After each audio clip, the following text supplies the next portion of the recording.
julgamento. Eu descobri um podcast aleatoriamente no Spotify.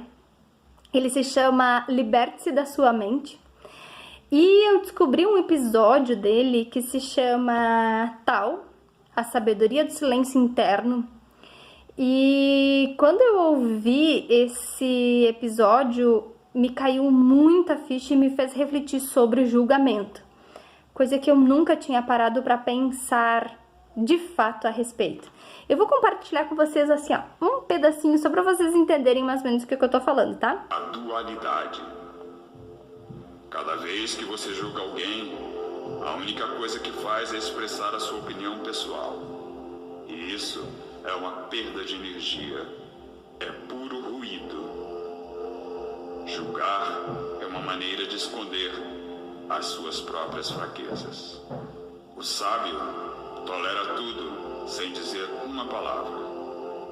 Tudo o que o incomoda nos outros é uma projeção do que não venceu em si mesmo.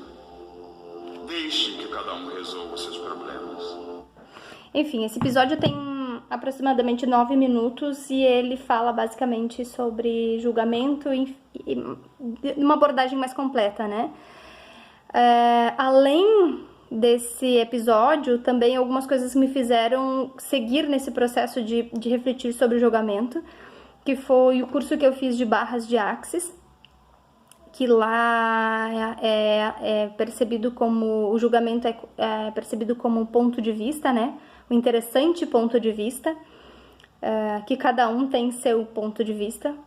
E também eu fiz um curso na empresa bem interessante, que logo que eu vi o título eu não achei que fosse outra coisa, mas enfim, é um curso sobre comunicação não violenta. É um cursinho online que aborda realmente essa questão da comunicação e como que às vezes o julgamento entra numa conversa normal com um colega ou com um amigo e que muitas vezes faz com que essa comunicação não seja fluida e que não agregue para outra pessoa e que às vezes gere um conflito desnecessário. E aí quando eu parei para pensar em julgamento, eu percebo ele de 3 formas. O auto-julgamento, que ele é bem cruel com a gente mesmo, principalmente pelaquela questão de tipo, eu não sou capaz disso, eu não tenho criatividade para isso, ou eu não tenho condições para isso, ou eu não devo fazer isso, ou muitas vezes é visto também como autossabotagem. O julgamento para com o terceiro, né? Que é quando o ego quer entrar no comando, porque o ego sempre quer estar certo, sempre quer ser o melhor, né? Então, quando a gente percebe uma situação diferente, um comportamento diferente, ou uma opinião diferente, muitas vezes a gente acaba entrando no automático no julgamento. E mesmo que a gente não verbalize, ele está ali, né? Na nossa mente ou no nosso pensamento. Também a questão do julgamento do terceiro para com a gente. Por exemplo, não devo fazer isso porque o que vão pensar de mim? Ou o que vão achar se eu fizer isso? Ou o que vão falar se eu fizer tal coisa? Ou se eu não fizer tal coisa? Então percebam que o julgamento ele é muito complexo e de várias formas. E quando ele está muito presente na nossa vida, a gente acaba perdendo conexões sem perceber. Conexões com a gente mesmo, né? Conexões com a nossa essência, com aquilo que a gente realmente gosta, com aquilo que a gente realmente é.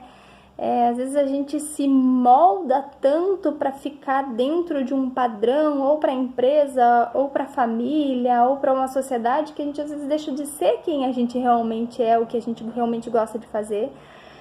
E quando existe também muito julgamento, a gente não consegue exercitar de fato a empatia, que ela é tão linda e que ela é tão falada, mas que...